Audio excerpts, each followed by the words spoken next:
Hello to you in the car. Banjul, Lofa County, Liberia, Accra, Abuja, Freetown, Monrovia, Nairobi, and our friends across the world. Thank you for joining us and welcome to this week's edition of your news and current affairs program, Weekly Top News, where we examine developing stories and news from a different angle. And it's coming to you from West Africa Democracy Radio, 94.9 FM Dakar, and online at WADR.org. Previous editions of this program are available online at wadr.org, AudioMark, and SoundCloud. I am Imo Edet, your anchor, and for the next hour, we will be looking at news stories and developments across the sub-region. In this edition, James is back and he will be bringing us a summary of the reports and stories that made headlines during the week under review. Hello, James, and welcome. Hello, Imo. Honestly, with barely 6 months to the presidential election here in Senegal, the drama is heating up in the political space, and that's included in what we'll be reviewing in this edition of the program. So hello everyone, we will start the review in Liberia, where the candidate nomination process that began on June 14th, 2023 has closed. Exactly a month later, nearly 1,000 candidates have been registered, including 100 women, ahead of the October 10th presidential and legislative elections. The issue here is that just questions are being asked and concerns are being raised about public confidence in the Electoral Commission, its processes, procedures, and preparations. The WADR earlier in the week spoke with Anderson Mayamin, a civil society activist, on his expectations from the Commission's final report. Timeline was given by the Elections Commission, relatively adequate for people to go through the process. Given the different activities that have to take place before we get to October, if you want to participate in the process or if you want to lead, then you have to be someone who is willing to be efficient and effective. It means you should be willing to conform. Reasonably, there are issues generally because of which people cannot, then that would be a different case. But I think there was relatively enough time for people to go through the process. And so far, we have not heard of any complaint, although the process ended just last week. So we're waiting to see. But from what I sense so far, there may not be many people complaining. So that was Anderson Mayamin, a civil society activist in Liberia, speaking over there. Now, still staying in Liberia, the West African Elders Forum called on political actors and their supporters to embark on issue-based campaigns and avoid personal attacks. The head of the group, former Nigerian President Goodluck Jonathan, appealed to all Liberians, especially politicians, and their supporters not to revert the peace of the country during these elections. We were impressed by the determination of all to work towards supporting the process for a peaceful, transparent, and credible elections. Even where concerns were raised, we are pleased with the willingness of concerned authorities to address whatever gaps or lapses that exist before the election. West African Elders Forum, however, noted some complaints about alleged threats, personal attacks on opponents, and hate speech as the country approaches the campaign season for the 2023 election. We would want to advise Liberians to embrace issue-based campaign and eschew politics of bitterness because of its harmful effects on democracy, peace, and sustainable growth. We are strongly convinced that abusive language and insults have no place in progressive politics, which is the hallmark of enlightenment and innovation in leadership. I wish we could take more reports from Liberia, but for lack of time, we will leave right there and move to Nigeria, where the recent decision by the government to allocate 500 billion naira or $650 million as conditional cash transfers to select households to cushion the impact of fuel subsidy removal is not going down well with the citizens. Recall, last week it was the labor unions who kicked against the move as they proposed that government rather invest in upgrading the monthly take-home pay of workers.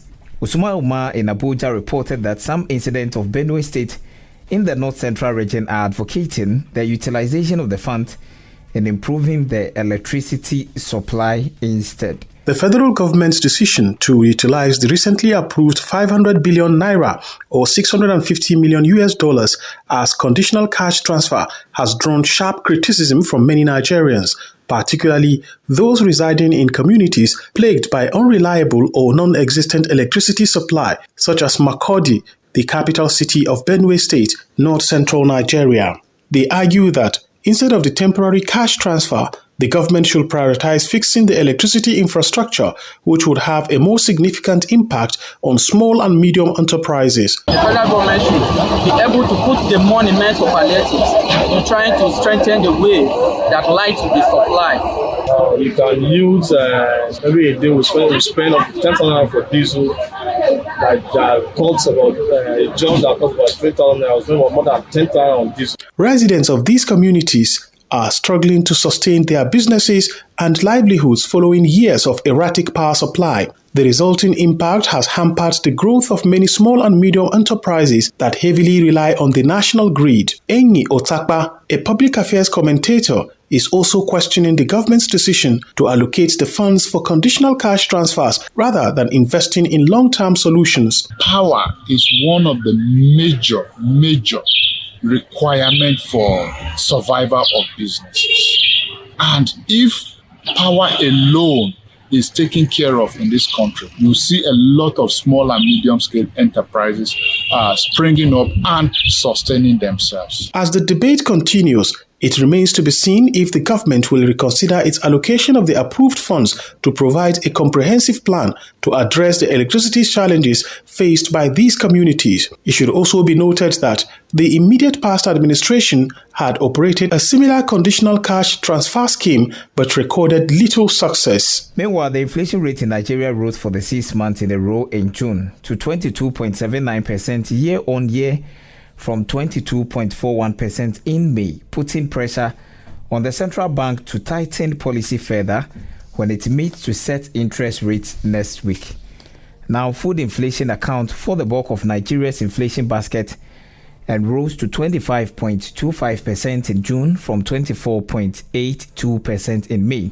Paul Alaje is the chief economist of SPM Professionals. Well, the latest inflation figures reveal that food inflation is higher year on year to 25.25%, while when you compare that with what headline inflation is saying, haven't put food and core inflation, as you rightly mentioned, we have inflation grow to 22.79%. This is below most of the forecasts from local and international organizations. Many would think inflation will get to about 23% because of two policies that were introduced under President Bola Tinubu. The first will be subsidy that was removed towards the end of May. The expectation is that inflation will climb, coupled with another policy of unification of exchange. And properly speaking, or technically speaking, as economists, we say that Naira was devalued at official window. What we expect was inflation to follow suit. But what you should know, that it's possible that some of the commodities that were in this basket of commodity and in the basket of CPI for the National Bureau of Statistics. So that was Paul Alaji, the chief economist of SPM Professionals, speaking over there.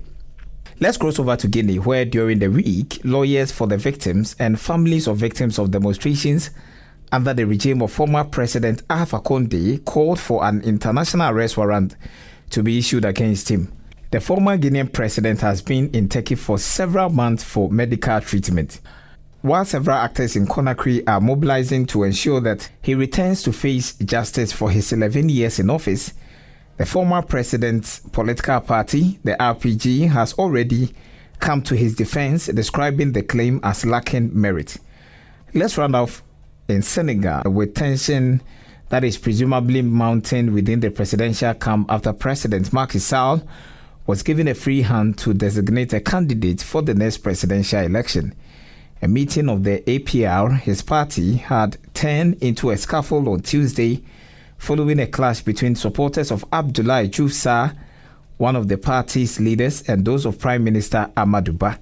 Ba had rejected an announcement by Diouf Sarr that they were both APR candidates for the presidential coalition.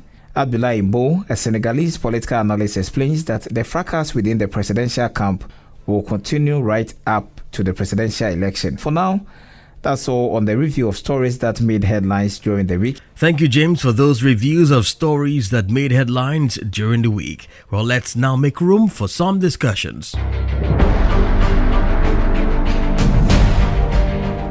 Don't go anywhere. Weekly Top News will be right back. And we're back. Weekly Top News.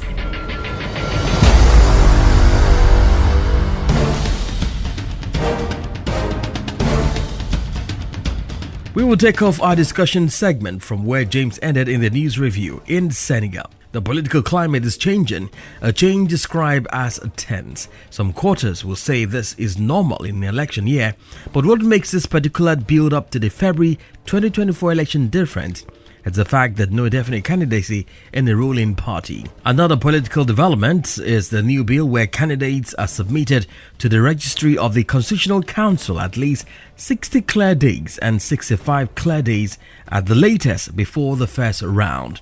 123 deputies voted for the adoption of this bill, 2 opposed and 33 abstained, allowing a majority vote. The new text stipulates that a signature of voters must represent at least 0.6% and at most 0.8% of the general electoral file.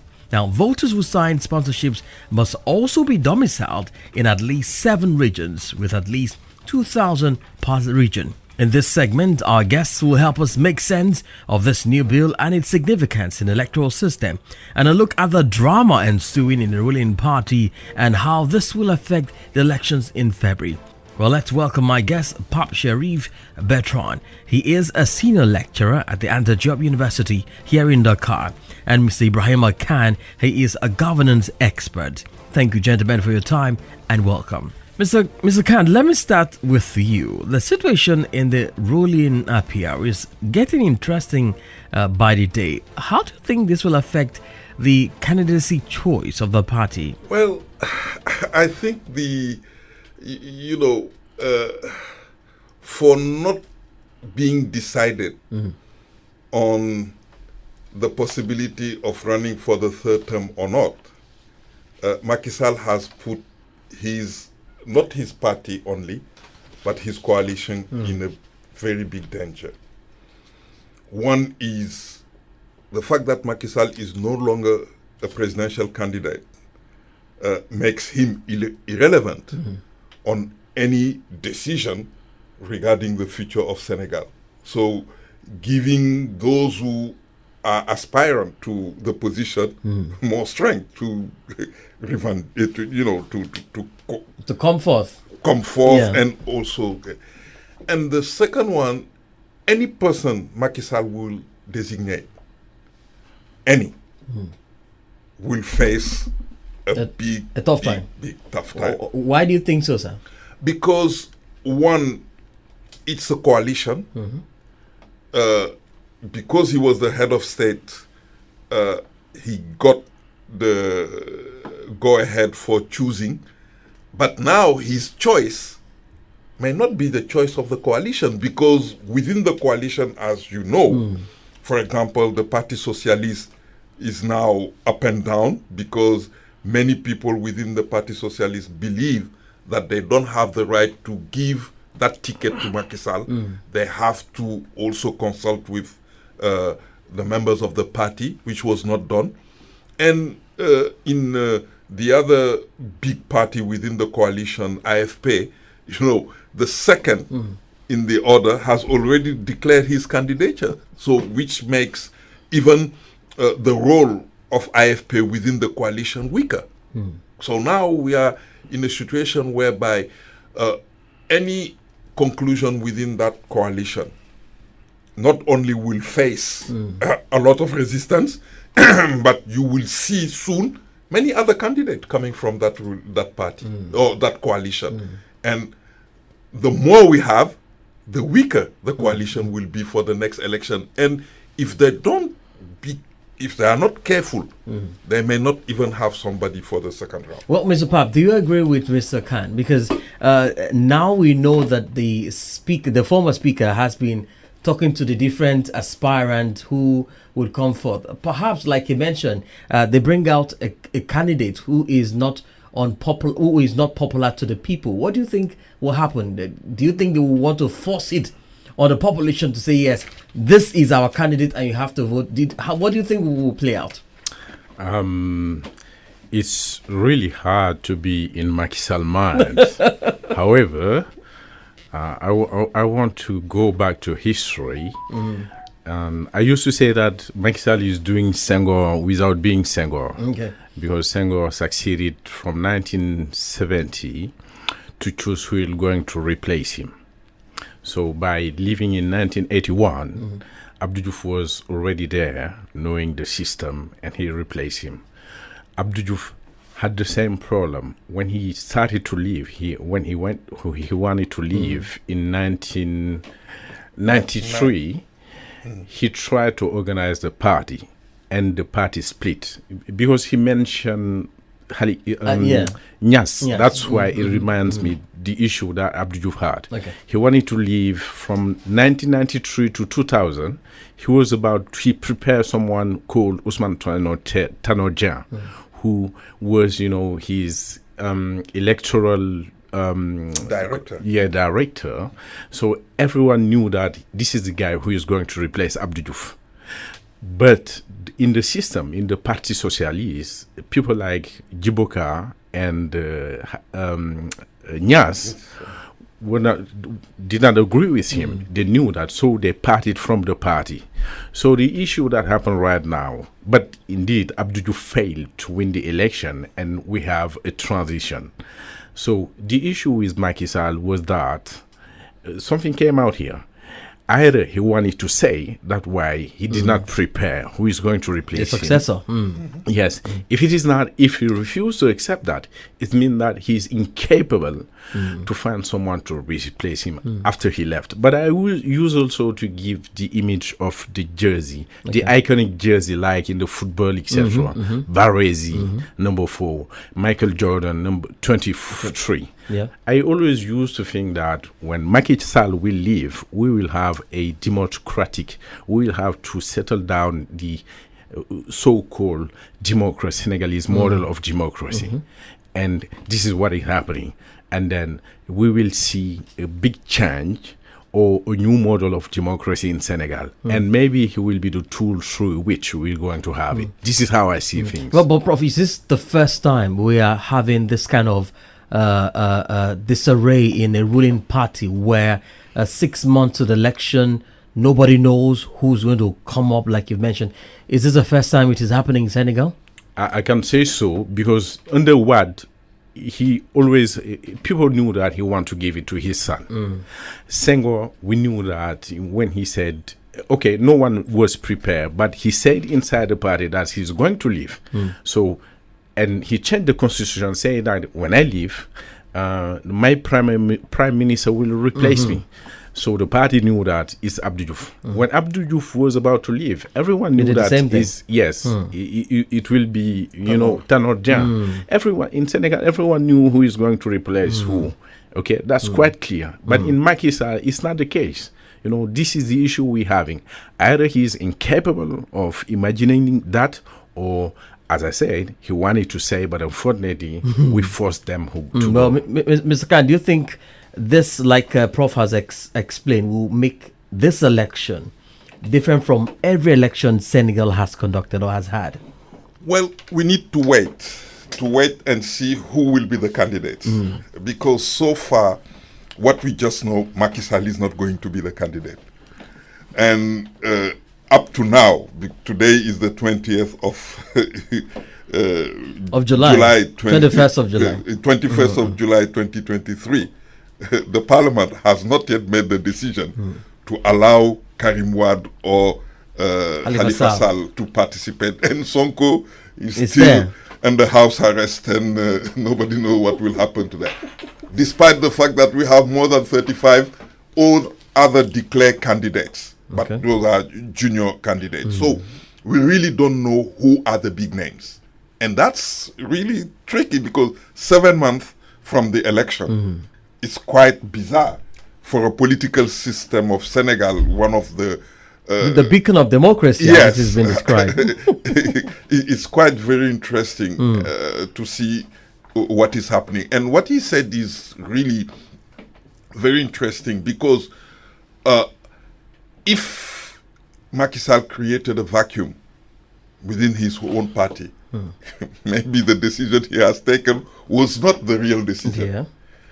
But now the party also has to assume that decision because they were the one who declared everywhere Macky Sall is our only candidate. Now that he's not a candidate, the party... Would you say that that decision he made on the July 1 or the June 4 third pronouncement he made on national TV, would you say that was as a result of pressure from the population, pressure from the demonstration we have had in the last couple of months, pressure even within his own party and the international community? Because like you mentioned, perhaps he had an intention to run again, but maybe because of this element that I've mentioned, you think that that played out in this case? Well, himself said it. Himself said, if the situation in Senegal was going to be really bad, I'll step down. I will stay. Okay. But because the situation is better, I'm now going. We all know that the Constitution of Senegal says that you cannot do more than 2 consecutive mandates. But you know, sir, that constitution is confusing to some point.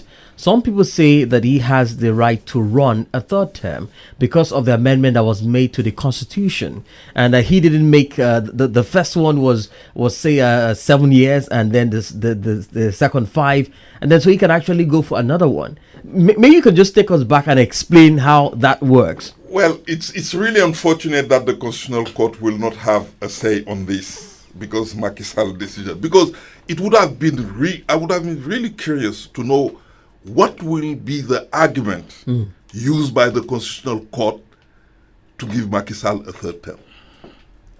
A constitution said in 2012 that you cannot do more than 2 consecutive terms. Macky Sall did his first term, wrote a book about his second term and said, this is my last, if I am elected, it will be my last term. He said it everywhere that he will not do more than 2 consecutive. I was in Addis Ababa when Macky Sall joined the AU in 2013. In the he was called on to make a speech. He said it clearly. So I don't see how now, after 2 terms, after changing the constitution in 2016, suddenly a magic will come and transform those 2 terms into a third term. It cannot be. It cannot be. The spirit and the letter of the constitution didn't allow it, or does not allow it. So now, what happened is many of our people here, you all know, I think the best example is Kagame. Kagame here came and said, I will not do more than 2 terms. Few months before the election, he changed the constitution. He said it was the will of the people. And then after now, he said it's about 2030. That's what he's proposing to Rwandese. So that's the kind of thing that was probably going to happen here.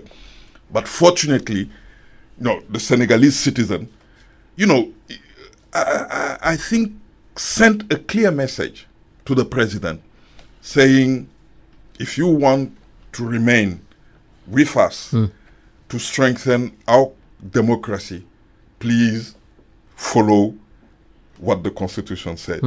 If you want to do something else, we will find a way. Well, Prof, do you have what's your reaction to this? Yes.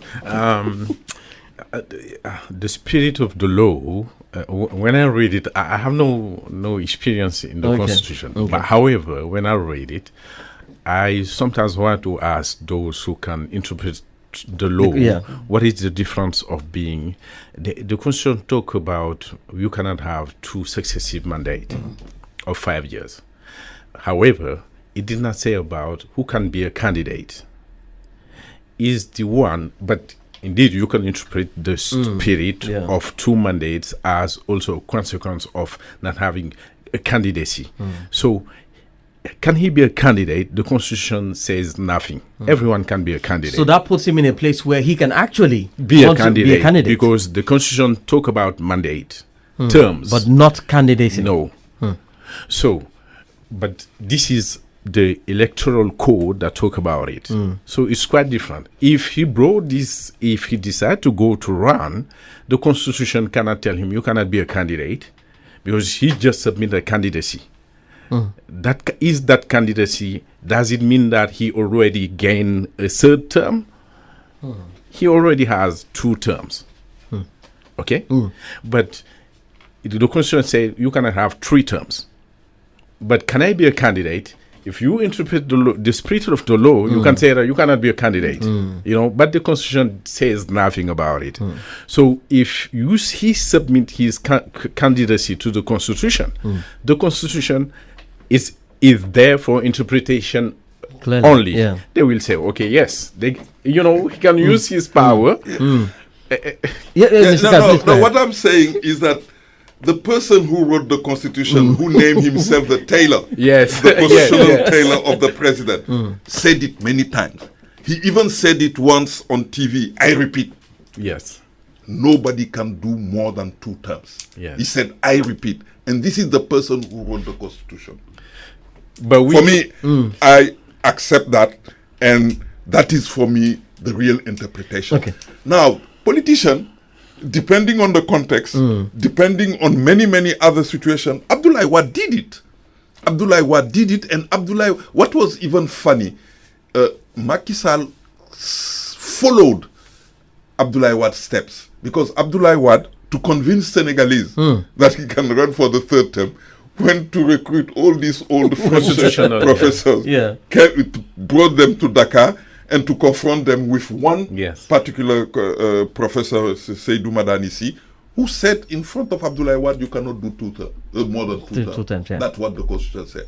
But the French, for the reason they know, decided he can do it. Macky Sall did the same. He went to go and see one Professor Drago, who also told him, according to the interpretation of the Constitution, you can do. How many professors of law do we have in Senegal who can make a better pronouncement on the issue than a French professor? This, which is quite interesting. For me, the constitutional court will accept him.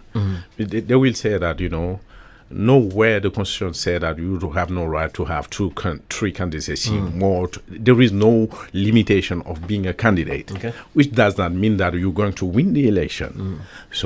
But this case of winning the election will be there, if Macky Sall is a candidacy, and this is where I agree, we can let him be a candidate. But we do the best to forbid him for gaining a 3rd term. That will be through the polls, through the election itself. The election itself to determine it, not the Constitution. The Constitution, in that case, I don't think that he's going to win the election. However, I do think that this is now a decision through the election. I used to tell politicians, I won't go to demonstrate to forbid him running for a 3rd candidacy. I will be there, but I will do my best to let him lose, to make him lose during the election. I think he was clever enough, maybe doing his own polls in the country to know that he was competing, he was not even going to get there. So that's why he decided. Well, there seems to be some confusion and on lack of clarity as regards this constitution and the 3rd term and who is supposed to run and what it's supposed to say. Is this what was generally accepted, Mr. Khan, after the referendum? Is this what the Senegalese people, voted and said, yes, this is what and how we want the constitution to be? But, to understand what was at stake recently, you need to go back to 1993, here in Senegal, the opposition boycotted election by saying we don't have any faith to election organized by Parti Socialist because it's fake, because elections are not free, elections are not fair, elections are not transparent. Abdou Diouf said, I really want to leave the country with a legacy. Let me call on, at that time, the most accepted person by both the opposition and the ruling party, who was late Kebambai, to create a team of analysts who will prepare Senegal for the next generation of election and other stuff. Kebambai Commission concluded that ABC needs to be done, including the limitation of mandate to 2 terms. In 1997, 98, they did all the changes in the constitution, and at that time, they decided that the term of the president will be 7 years, not 5. Abdoulaye Wade came, confirmed the 2 terms, and decided to maintain the 7 years. It was even reduced, and then he changed it again. When in 2012 Macky Sall came, that was the Macky Sall organized the reform in 2016 simply because before being president, he promised Senegalese that he will not do a term of 7 years. Okay. He will reduce it to 5. And after that 5 years, he will do one other term. And so 2016, he did that changes. And through those changes that people started to speculate. But the spirit since 2025, 26 was you cannot do more than 2 terms. Even Abdou Diouf said, after being in power for 20 years, I conclude that 2 terms is enough for any president to do what he has to do and to leave the power to the next generation to do the work. So here is just speculation from those who really want, because power in our country, just don't look at it as term issues. It also access to resources, access to many things. So those who are interested on those aspects will always tell to the incumbent, please, you have this right, you have this, you have that. And that's for me what is that. If you look at in the region, when Macky Sall, when he came to power, he was the first to propose the limitation of terms to ECOWAS. I remember at that the first time he proposed it, 2 countries opposed it, and one was in the middle. Togo and the Gambia opposed the 2 terms. Cote d'Ivoire was just in the middle. And even Ouattara at that time proposed that this needs more thinking before just we change the legislation. And then after, when the president of the Gambia was toppled, Cote d'Ivoire and Togo colluded, and suddenly Senegal came to be the 3rd country. So that tells you about the history and the pattern. Yes, and the changes in position. So here, clearly, the way Macky Sall spoke on the 3rd is not just the willingness, the commitment to his words and what he has written. It's also partly because he knew that the Senegalese will never accept that 3rd term to happen. Well, let me look at the opposition with Prof here.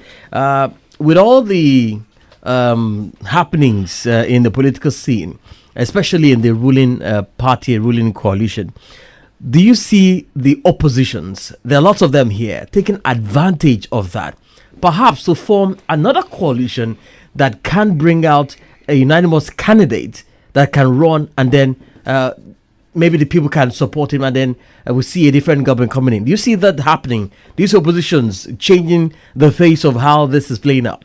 No. Why do you say no? Getting access to resources, all politicians want it. And then it's not only Macky Sall who wants it. In fact, I do think that they are not united. The opposition, Senegalese opposition, is they are not united. And I'm sure they are even. They will support Macky Sall in many things he will do, so that to even clearly open the field, which means if he jails Ousmane Sonko, I think for them this is the real openness of the coming election. This is what I think. So that means there is also a crack in the inside opposition. The opposition, yes. Sonko appears like the black goat, someone who must not be there. It's too early. The kind of comments you will hear is he's still young, he's very violent, his message is not the message we have for the nation, etc. The opposition, Senegalese opposition, is kind of, an elitist opposition. They are not in connection with the people. And then this is, their mistake. I'm sorry. So that means despite what is happening in the PR and the ruling coalition, they may still have a chance, whichever candidate they come up with. With this crack that is in the opposition. I can give the example of Force 24, F24, this so-called opposition unity. If you look at carefully, they are not all there. They are not all there.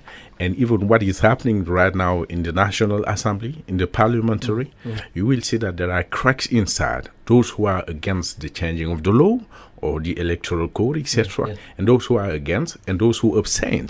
So which means that within the opposition, there are those who are closer to the system to get things done in their advantage, and those who are there. When you see this issue, when you see this situation, there is no hope of unity in the opposition.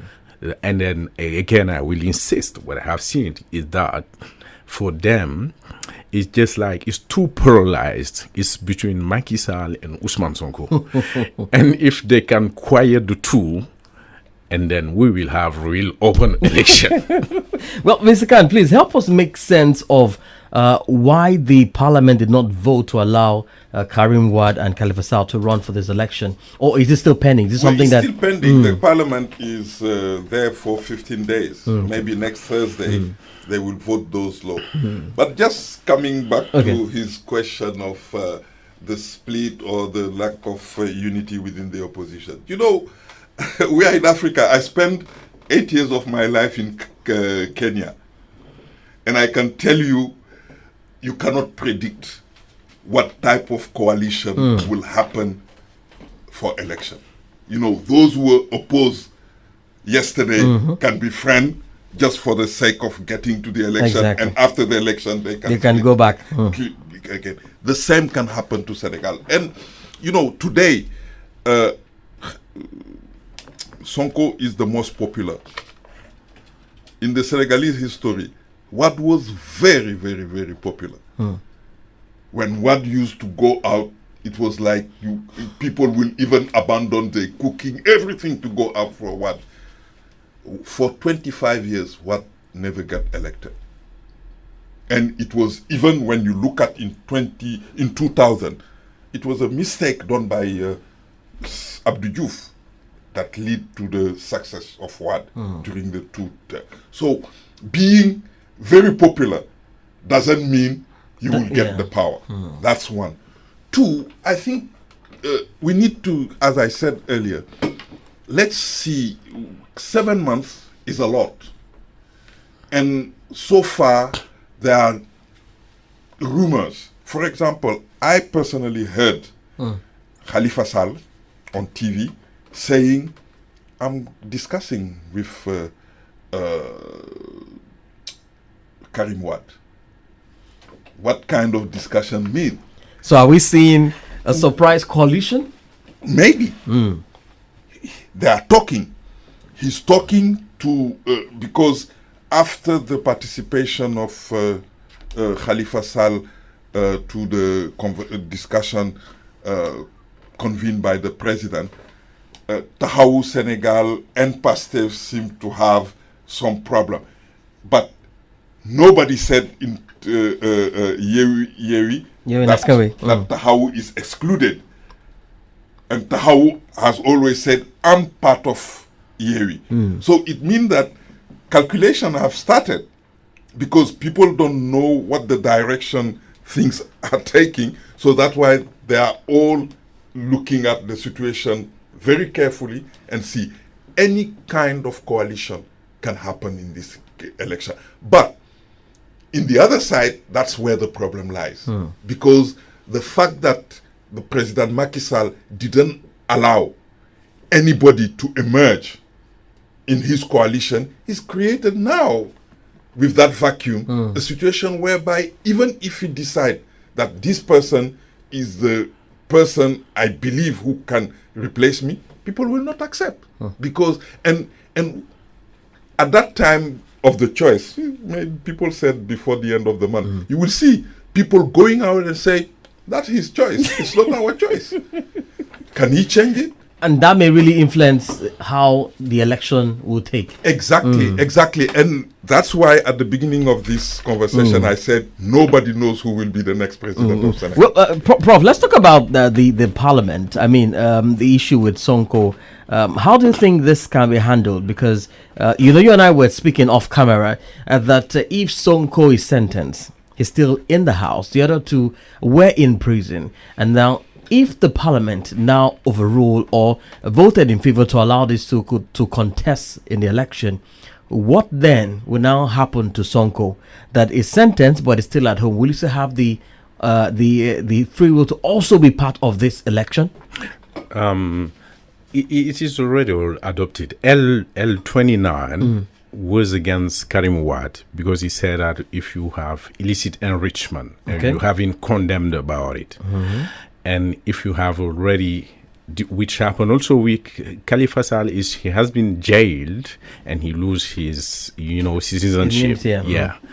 So not citizenship. You cannot lose citizenship. Electoral the right to vote. Yes, his electoral right. Yes, and civic rights. Yes. So L29 was about Karim. In fact, people think about it, but there is a trap there. Even if it was ameliorated, it was changed so that to allow him, the Constitution still have the possibility to ask them whether he owed the state because he was accused, and the state still condemn him about it, and they will ask him, what is your receipt because you owe the state. So, about Sonko, it's in Article L30, which allow Khalifa Sall to be a candidate, but they add something inside, which is if you were condemned by absentia as a contumace. If you weren't in the court yourself. So you won't be able, to be a candidate. So that is a clause that may apply to Sonko, right? Yes, that may apply to Sonko. So the issue here, and then which get me frustrated because I'm from the South, how can you jail someone in absentia when you know that he's in Casamance? Is Casamance part of Senegal or not? If Casamance is part of Senegal, he cannot be someone, and you know where he lived in Casamance, you cannot jail him in Contimax just because he did not show up during his trial, even when he said I did not receive my convocation, my convocation to the judge. So for a Casamance, it's a great issue to ask to my fellow Senegalese, is Casamance part of Senegal? This is also something that we will have to fix. It's because you think that he's outside the country. We jail him, we punish him because he is outside the country. Or he was not present during his trial, hearing, which it looks like Casamance is not part of it. And this is also, Macky Sall is not paying attention, or the regime is not paying attention about it. But this is the question that we are asking ourselves as well. But in all, it's going to be dicey. I mean, if eventually, like you mentioned, these three are allowed to run for this election, what will happen?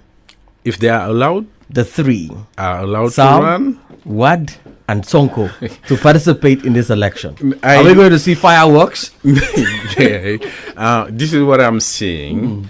Khalifa Sall will have to prove that he is still strong in the Socialist Party. Okay. This is his first struggle. He will have to show that within the Parti Socialist.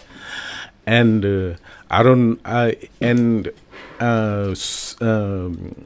you know, Wad sons, Karim Wad, he will also have to demonstrate, to prove to the Senegalese the reason why he stayed outside, you know, because the issue here was between all of them, only one has got the guts to face the regime.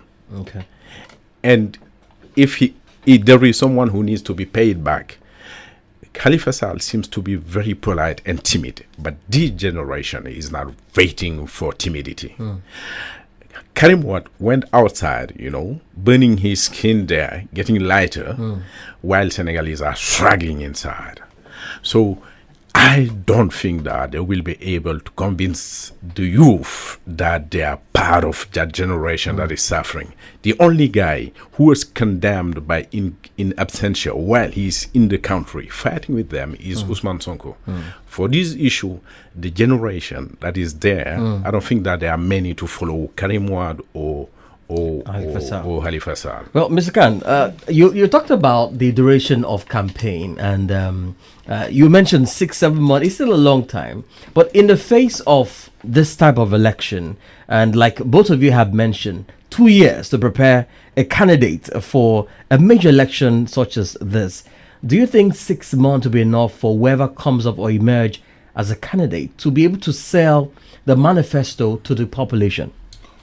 Well, when you look at it very closely, it's only the ruling party that doesn't have a candidate, a known candidate.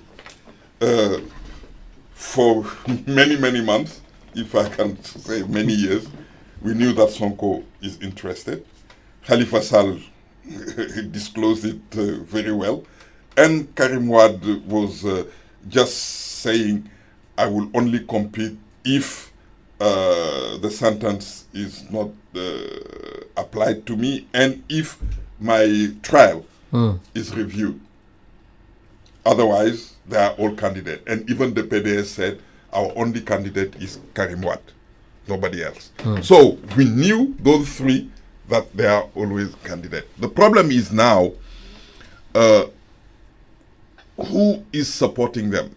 They decided in the past, before, they created a coalition for the local and legislative election. At that time, they were creating Yewi Askanwi. They all decided that for the presidential election, everybody can go alone. And the person who comes second, because they felt that the winning party will always be, we will support that member of our coalition. If it is Khalifa Sall, everybody would support. Now, the question is that promise will be kept? And two, who is going to be first or second? Who is going to run for the second round? That's, for me, the key question.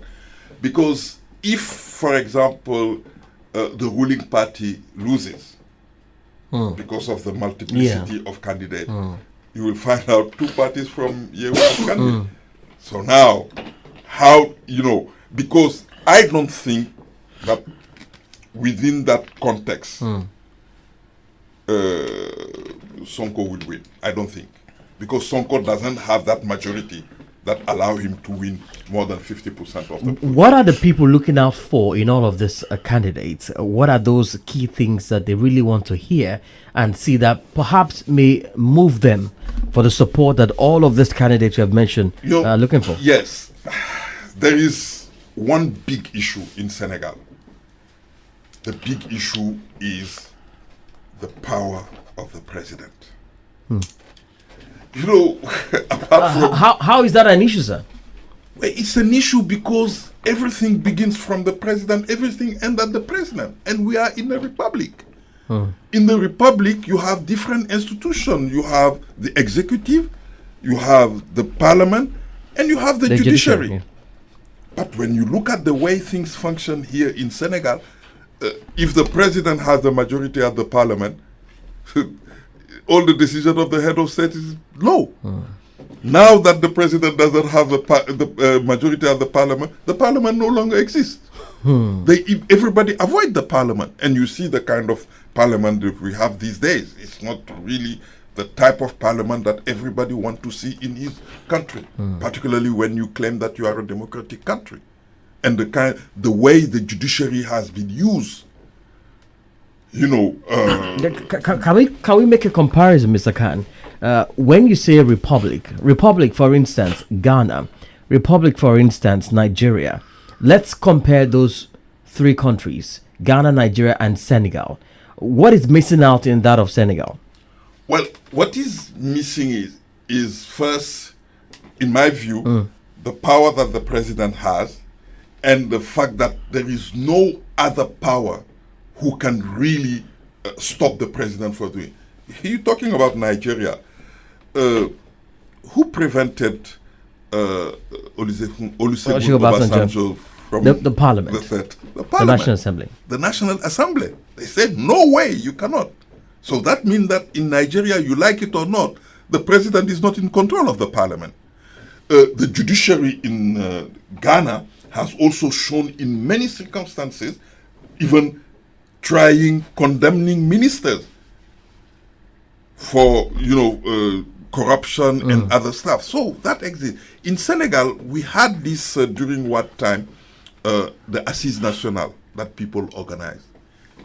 All the candidates in the last election, Macky Sall himself, signed the document of the Assises Nationales saying that if I come to power, I will implement those recommendations of the Assises Nationales. He didn't do it.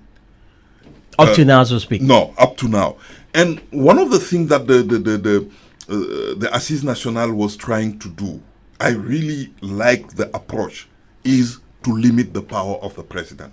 To give the judiciary enough power, to give also the parliament enough authority that the parliament can balance the power of the president, and creating a situation where institution will work in the way that is in the interest of the population. For example, the Assises Nationales said that, when it's come to creating institution, there is a limit. When it's come to sort out people's daily life issues, there is a beginning. There is no limit for the state to try to sort out people's problem. But there is a limit for the state to create new institutions, because those institutions are not useful for the population. That itself, for me, it's even as a symbolic element, is really powerful. It shows that what interests the people of the Assises Nationales is how to really help people to live decent life in their own society. That's not the case in our country these days. You see every year the parliament adopting a budget of billions, but who really gets billions going to? Who really gets those billions? Nobody. And then after you hear these politicians have stolen, look at the issue of COVID-19. People are playing a game. We have a judicial institution, Cour des Comptes, who looked at all the expenses, identified people who have stolen money, people who have done this, and decided that these people need to be arrested and tried. It was not done. They created a new mechanism going through what they call DIC, Direction des Investigations Criminelles, who did the same, prepared now a report of 400 pages that say the same thing, and we have lost how many months? For nothing. So this is the situation. If we had those norms that the Assises Nationales is proposing, we have not been in that kind of situation. Very well. Well, as we drive home this conversation, Prof, in rounding off this conversation, What should we expect in the coming days? I mean, we are yet to, like you mentioned, everybody's a candidate as it is. What should we expect? What will happen? What will play out in the ruling party? What will play out in the coalition in the coming days? So now, Maxwell was no longer being to be a candidate. We don't know yet. The truth. Yes, indeed. That's why people are calm. That's why F-Venkat has no issue now. They have to reconsider what is their battle. So, Maxwell is not a candidate, not yet, for the time being. So people are waiting for the next move, the next desire. Their first desire, there are two desires. Polarization, this guy won't be, this one must be. So people are listening. Who is going to decide who is going to be a candidate? If one day it happened that you can't Sonko submit his candidacy, no need to speak. That's why I'm saying he does not need to say anything. Because people now are waiting. The judgment is done. They can play with the law, etc., interpretation, but they are waiting to see. Very well, very well. We have to go because of time. Thank you so much, Saz, for your time, Pap Sheriff Batra, and of course, Mr. Ibrahim Khan. We appreciate your time. Thank you so much, gentlemen. Thank you for having us. This has been a great discussion, and we hope that in the coming days, like you mentioned, we don't want to see the country burn down. We don't want to even we don't want to imagine that, but let's keep the hope alive and see how the entire political scene plays out. Yes, and for the sake to see Senegal leading in democracy, to see Africa also being part of the bigger democratic system. Yes, democratic societies are always societies of problems, societies of difficulty. But the way people behave, the way people organize themselves, help the society to move. In this conversation, we knew that we explained why Macky Sall made his decision. And that decision prevented the country to have a problem. And what we need to do is to do everything to prevent the society to burn, to make sure that the society is organized in the way that people can continue to believe that by going to vote, you will create a condition of a better society rather than burning it. Indeed. Thank you very much, Saz, for your time. Thank you so much. Thank you so much. Our guests have been Pap Sharif Bertrand. He is a senior lecturer at the Anta Diop University here in Dakar, and Mr. Ibrahim Khan, a governance expert. We would love to hear from you on any of these stories and reviews that you've heard. Send us an email to wadr@wadr.org. You can also check out our YouTube videos and join us in the conversation at WADR News.